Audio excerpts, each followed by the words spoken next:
What's up, ladies and gentlemen? Welcome on in to 1TS Daily, live here at One True Sport for Thursday, October 31st.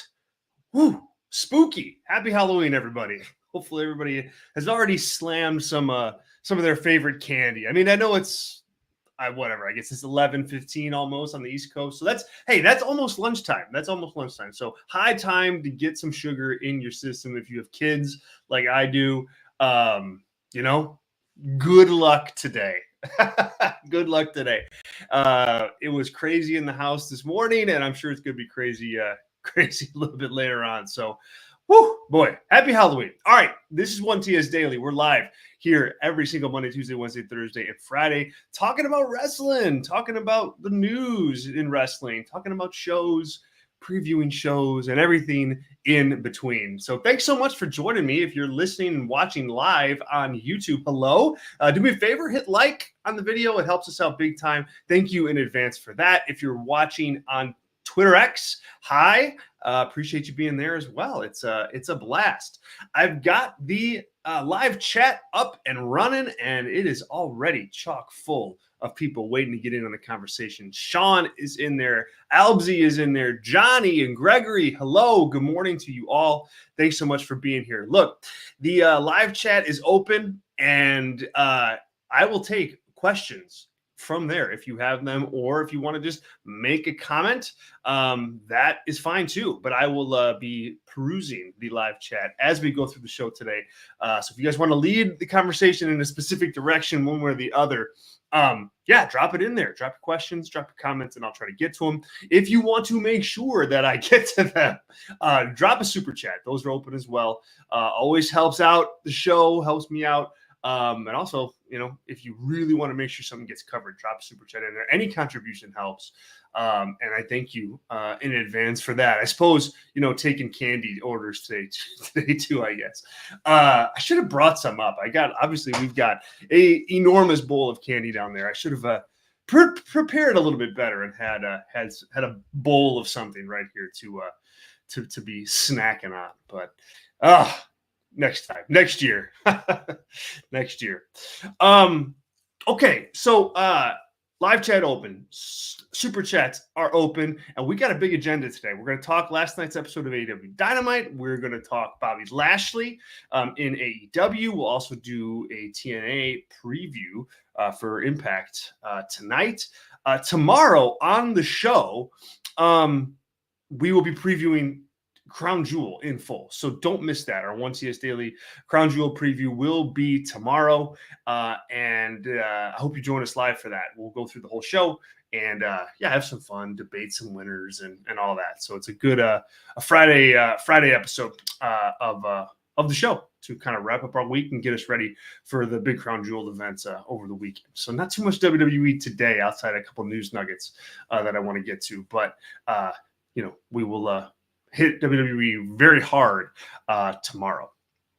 Okay, let's see here. Let's get to some chats. Well, let's first, Sean. I see your super chat in there. Thank you, my friend. I'm going to get to that here in about 2 minutes or 5 minutes probably. Bobby Lashley. Let's start there because it's a pretty big show closing angle last night on Dynamite. Swerve Strickland beats Shelton Benjamin in the main event. And then MVP gets on the phone, makes a call. All of a sudden, we get Bobby Lashley in AEW. He comes down to the ring, has a stare down with Swerve Strickland, and then the brawl is on, and the Hurt Business, I guess we're not sure what they're going to be called yet in AEW, but that group, MVP, Bobby Lashley, Shelton Benjamin, beat Swerve down, and the show goes off the air with MVP saying that they are back in business. So big moment for Bobby Lashley. Here's the thing. I think Bobby Lashley is a good get for AEW. In a vacuum, right? I mean, I think he's a big enough name. I think he's a kind of a different type of act, that they don't have in that company. Like they've got a lot of the Will Ospreys, they've got a lot of the Ricochet and Kyle Fletcher and all these guys. Bobby Lashley is a different kind of performer than that. I mean, he's not going to have like, that style of match with the Will Ospreay. Will Ospreay can certainly bring out another style in him, but that's not going to be what he brings to the table. What he brings to the table is star power. He brings and an aura to him, and I think that's good for the show. Like, that's good for a show. It keeps the show fresh. It keeps not all your stars looking and acting and being the same. And I mean, and last night, oh my God. I mean, how many look, sidebar away from Bobby Lashley. But in terms of everything being the same, AEW had way too many talents yesterday on the show talking about, being the first in AEW and talking about, having like being the best for AEW and how they treat AEW the best and how they're going to fight for AEW. I mean, you saw this from Jon Moxley, of course. You saw this from Orange Cassidy. You saw this from Daniel Garcia. You saw this from Adam Cole. You saw this for like, and on down the line. It's the same old message of putting over like the company, your baby faces, your heels. Like, it's crazy. Like, they gotta pull that back. If you want to have like one storyline where the guy, is the fighting AEW guy, okay, fine. But pick a lane. Is it Cassidy or is it Darby or is it Anna Jay or whoever it is? But you got to, not everybody can be on this storyline. It is a weak narrative. And the more that people talk about it, the more it seems like, I'm going to cut this promo because that's what my boss wants to hear. And it's just such a misguided approach to an angle and a weak reason to have a feud. So that's my sidebar. Back to Lashley and AEW. There's a place for him on the show. No question about it. And at a higher level on the card too. I don't think that, I don't think he's destined to be the AEW World Champion. I don't think he's destined to be, the face of the company in any way. But I do think he can have like top main event level-ish feuds with a Swerve Strickland, with a Jon Moxley, with a Will Ospreay. It's not off the table. The match won't be, what we're used to seeing from Will Ospreay, but it'll be different. And then, of course, MJF is there. Adam Cole is. I mean, there's so many different places he can go and have fresh feuds. So I think it's fine. I think it's a fine move. Where it doesn't become fine is that you just look around that locker room and there's a lot of those guys that are just lingering around in AEW, right? I mean, how many WWE retreads do they have in that company? Like, and that aren't really delivering or moving the needle, let's say. If you're already watching the show, okay, fine. Like, okay, you can make the argument, like, okay, some of them are doing good work, but none of them really are moving the needle at all. As far as, whoa, it's Mercedes Moné. I know her as Sasha Banks. She's on AEW now. I got to watch that. That ain't happening. And I don't think that's going to happen with Bobby Lashley either. Lashley is a guy who is who he is. And, I think people know that. And maybe there'll be a little bit of intrigue to see, what he does and what he's like in AEW. But I just don't see him as like a needle mover. And it's another time where Tony Khan is committing resources, money, to big names in WWE or from WWE that aren't like delivering on that financial commitment from him. And I just get a sense that that's exactly what this is going to be like here. Now, I like the first feud for Lashley. I think Lashley against Swerve is a smart way to go. Sean in our live chat here says, let's see, where is that Shelton Benjamin comment, Sean? Because I think it's a good one. Here it is. Sean says here, I didn't like Shelton Benjamin getting that much offense on Swerve. He got a lot. And they talked him up big. Like, they talked Shelton up as this former star guy. And I just, that didn't resonate with me. I'm with Sean on this. Like, Shelton Benjamin really at every level of his career has been, a background player, mid-carder, who's lost a lot. And trying to present him as anything else but that is just a little silly. And so, yeah, I know he did the job in the end, but like, it's one of those moments where Swerve is Swerve. This is like one of your biggest stars in the company, and he's having trouble beating Shelton Benjamin. Like, they are totally retconning the Shelton Benjamin, stuff. It's just not. He's just not the guy that they present him as thus far. And hey, that's part of being a promoter. That's part of being a booker. You want to get as much as you can out of the guys that you have. So I get it, but there's something that just doesn't ring true there for an audience that has seen Shelton work from the very beginning to the very end. The relationship between Lashley and MVP and Shelton is a good one. We know that there's chemistry there from their days in WWE. And Sean says here, though, Lashley coming in is cool, but redoing the Hurt Business doesn't do much for me. I hope I'm wrong. Get away from the WWE stuff. Yet, so I'm willing to see this play out, Sean, like you. I hope you're wrong too. I think it has legs. I mean, I think it can be compelling. The thing is, I think it's a faction that really needs to be winning a lot and at the top, to really connect and work. I mean, that's what worked in WWE. Like, they were champions. Like, Cedric and Shelton were tag team champions. You had Lashley as WWE champion. You had MVP, managing them all. So they were very credible in that regard. And they're going to need a similar push like that in AEW in order to resonate. Last night was a good start. They got Swerve and they attacked him and they looked strong. So, night one, I'm giving a thumbs up. I like what they did. But it's just, it's got to be something that they're consistent with, and AEW and Tony Khan just don't have the proof of concept in being able to be consistent with that kind of a push. We just haven't seen it, successfully yet. Maybe this will be different. Lashley's a different kind of star for sure. So, he's got to be treated differently than other guys. So we'll see what happens here. But I think day one, thumbs up.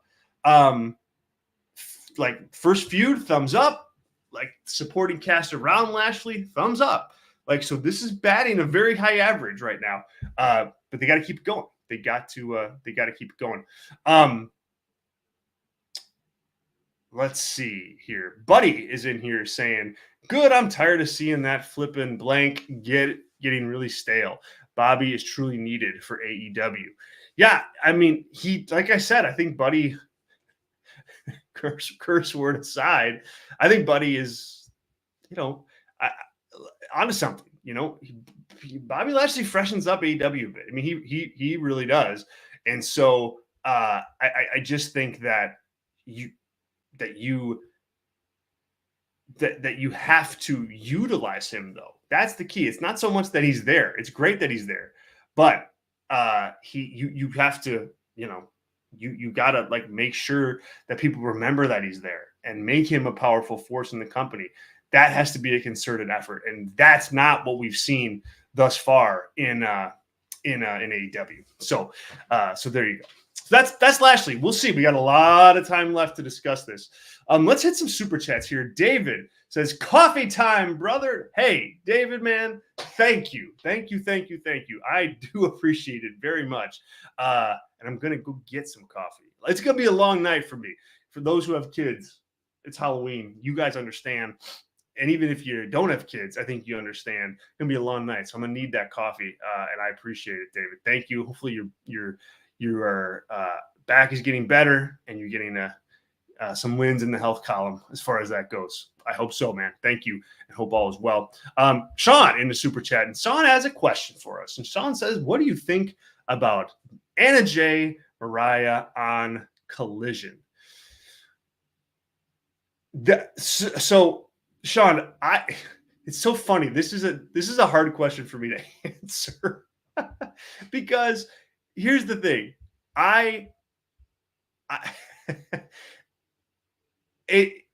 to your point, a year later, Sean says here, asked that question, says, I don't really love it because it doesn't really feel as big. It doesn't feel as big at all. This feels like exactly what it is, which is going to be a Mariah May dusting of Anna Jay. I mean, Anna Jay's not winning the title on an episode of Collision. But I like what they've done here, though, Sean. Like, I've liked the effort that they've put in. They have told the multiple-week story with Anna Jay. They've tied it back to her history and leaving the company to join Stardom and kind of finding like another kind of level to her game. She's come back. She's won some matches, and they have a big promo segment on Dynamite for Collision to try to sell you that match. So that part of it I liked. Like, we haven't really seen that too much in AEW at all in terms of like cross-pollinating the booking, from Collision to Dynamite and Dynamite to Collision. They have to do more of that. Now they got the TV deal signed, and now that they've got those two entities and those two products on television, like, do more of that. It works. And, is this going to move the needle in a grand way for AEW and for Collision? No, it's not. But I do think you want connectivity show to show to show. And this provided that. So I liked it from that perspective, very much so. Sean's got another super chat here, talking about Swerve losing to Lashley, and Sean says Swerve losing to Lashley is just a no for me.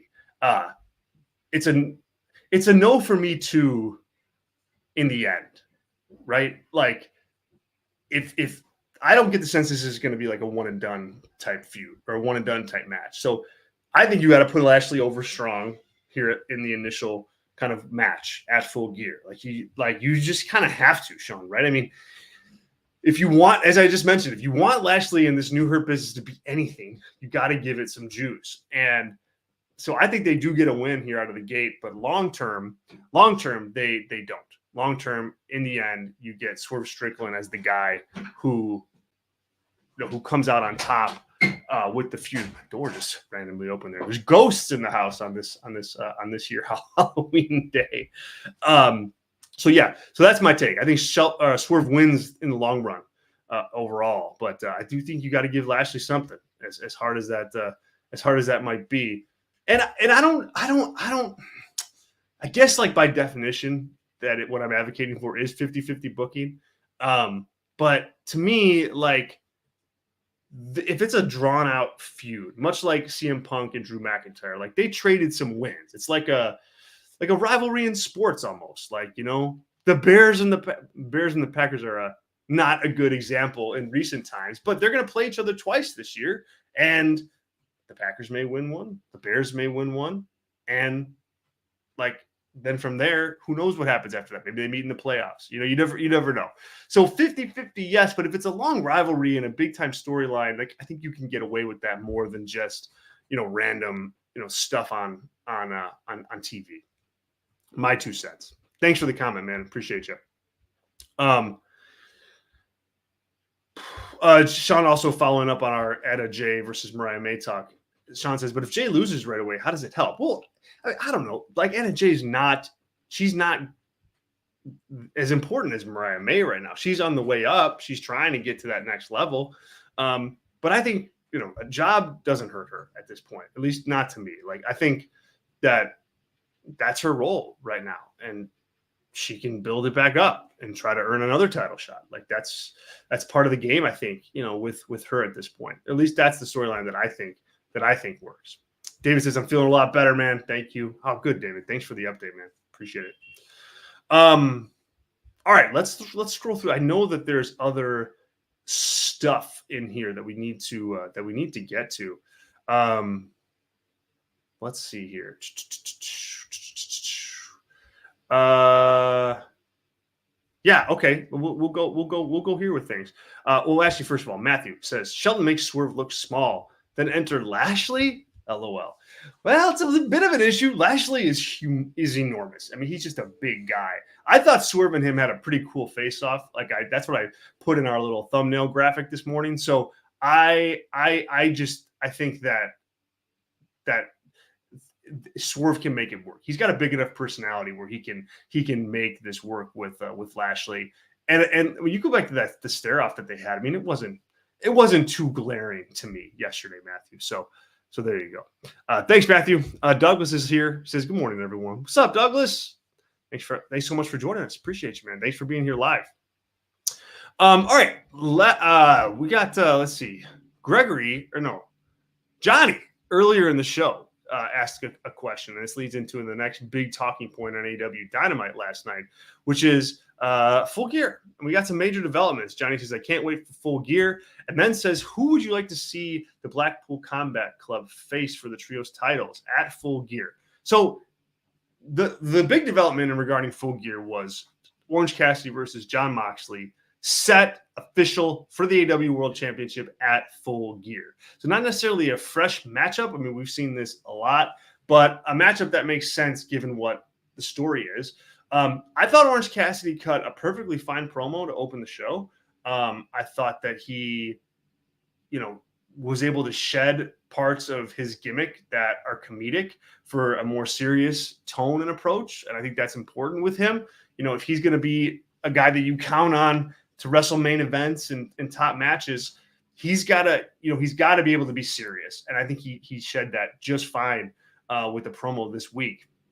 I like Jon Moxley's promo even more than that. I thought Moxley really was able to find like the essence of this whole feud and story with what he said to Cassidy. I think he was able to just call out, hey, he's kind of like, again, he reminds me of like an evil supervillain that is like totally convinced that what he's doing is right and that what he says is almost reasonable, but then when you break it down, it's just totally insane.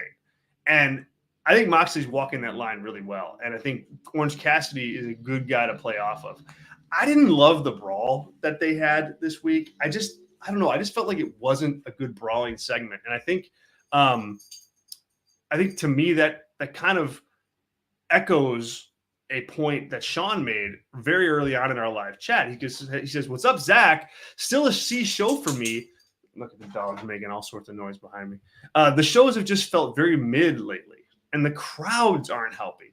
And this is a point that I think resonates big time with when you do a brawl segment where you have these guys fighting and brawling each other, but the crowd is supposed to be going crazy, right? And you have this just very quiet, thanks, Sean, quiet response, and it's there, and the people who are there are kind of pumped up, but it doesn't have this feeling of like, oh my God, everything's going to go off the rails on this show if we don't get some control. That you can't feel that when you have a crowd of 2,000 people.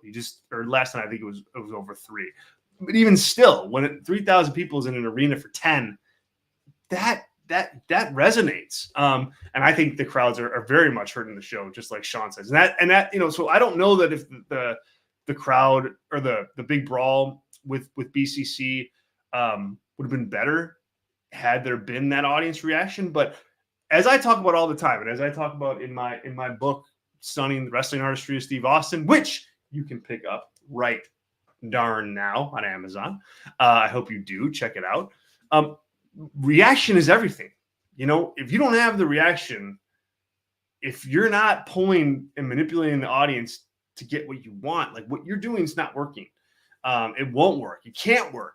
Even if you have the best angle in the world on paper and the audience just doesn't react to it, like you're dead in the water. Like it can't work.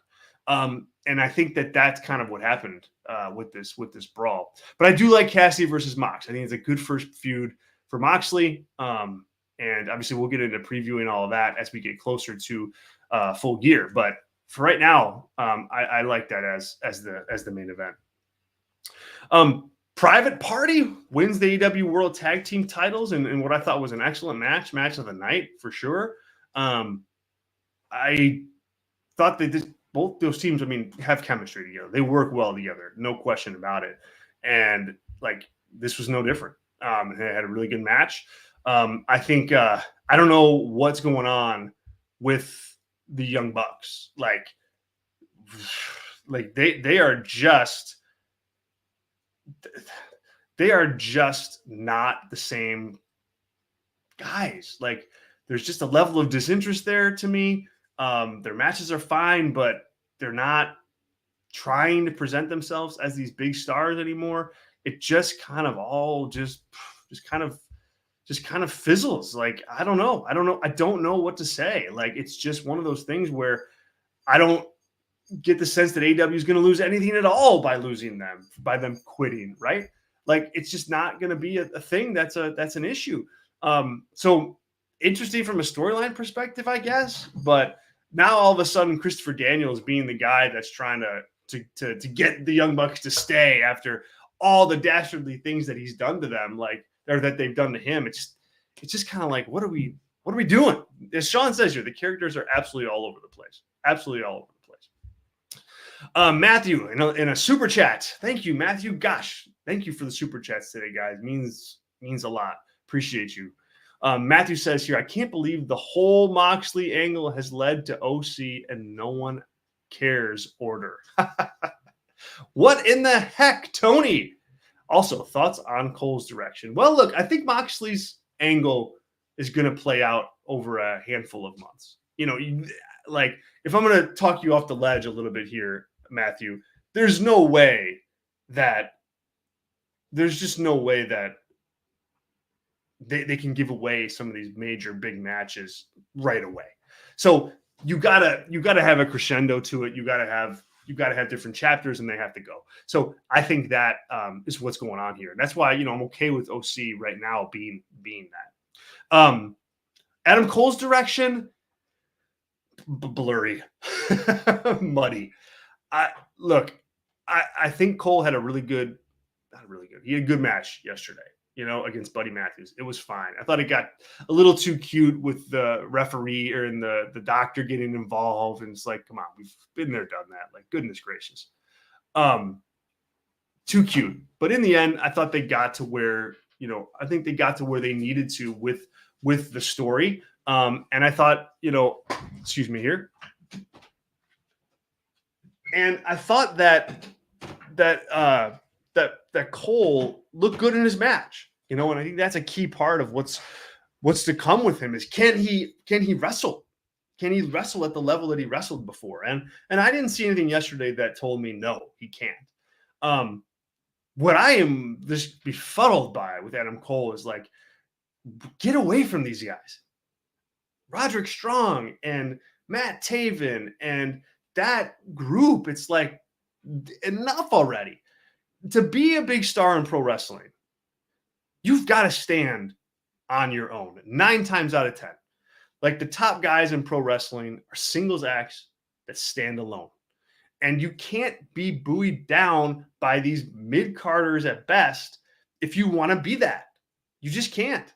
And it just seems like Adam Cole just would prefer to just hang around with his buddies, do his thing that he likes, and that's it. And I think that comes through on TV. Like, I don't think, like, when he first came in and burst onto the scene in NXT and in NXT for sure, but even in AEW a little bit when he first came out there, like, he looked like a guy that was ready to take over, that was ready to get the company, put on his shoulders and go. And now he doesn't seem like that. He doesn't have that same aura and same vibe. He just doesn't. And I think a lot of it is because he's just watered down by all these people, the same kind of lame shtick that they've done, different iterations of the Undisputed Era. Like, it's enough. It's enough. Stand alone. Be a big star on your own. Take everything for you. That's part of this business. And he just hasn't shown that right now. And I think it hurts his overall star power. Thanks, Matthew. Matthew with another super chat here says, with the Bucks bailing, will you write a book one day on abandoned AEW storylines and where they could have gone? It's wild how they bail them from memory. This is a major issue. And it's one that this is why I worry about, like, whether or not they can complete the storyline with whatever they're doing with Jon Moxley, right?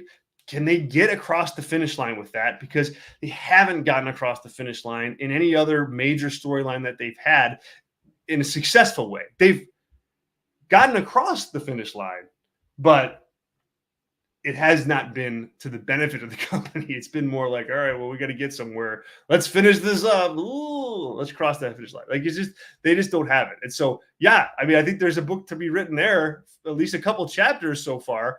But hopefully there isn't enough material for a whole book, Matthew. That's the hope.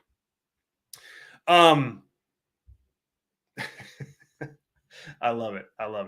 You guys in the live chat today are fantastic. It's always fun when that thing is cooking, as well as the super chats. So appreciate you all. Thank you. All right, let's get to some news. A couple of just kind of news nuggets. That's Dynamite last night. If you guys have more questions on that, drop them in the live chat. So a couple news nuggets, nothing of like major substance, but Cody Rhodes revealed in an interview. I wrote this story for Sports Illustrated yesterday. He revealed in an interview that his WWE return in 2022 at WrestleMania 38, at that time, he signed a contract that was 15 times bigger than what he was making in WWE when he left in 2016. 15 times. Talk about getting the bag, right? I mean, goodness gracious. Like, that's a nice raise. It's a nice raise. I got to next time I negotiate a raise, I got to remember that. Remember that it's possible. Huge raise. Good for you, Cody. Also, Rhea Ripley out of action indefinitely because of injury, right orbital socket fracture. They wrote her off on NXT this week with a big attack from Liv Morgan and Raquel Rodriguez. This hurts. Not so much Rhea, obviously it hurts Rhea physically and probably emotionally too. She just got back from injury, but I think it hurts Raw. I think it hurts Raw to not have her on the show. I mean, she's a big part of that show. When you take her away, it's better now that it's only 2 hours, so that that helps cushion the blow a little bit. But she is like the biggest star on the show, and her not being there, I think, is gonna hurt. So no indication as to when she's gonna be back, but yeah, that's gonna put her on the shelf for a little bit. Okay, tonight is TNA Impact Bound for Glory Fallout in all the glory ? That was that show, but. So tonight they're advertising 3 matches, only 3 matches at this point. It's Josh Alexander and 2 mystery partners against Steve Maclin, Jonathan Gresham, and Eric Young. Ash by Elegance is going to face Danny Luna, and Lei Ying will be in action as well. So this was taped right after Bound for Glory on that Sunday. So not a lot of juice here. My guess is we get some fallout with Joe Hendry. My guess is we get some talking segment with Nick Nemeth, but not a lot here, and that's kind of weird for a fallout show. Albzy says here prayers for Chris Bay and anyone else that's injured. Yeah, Chris Bay, man, really tough to see him go down with that injury. It's a neck injury that he suffered in these tapings, and he had surgery.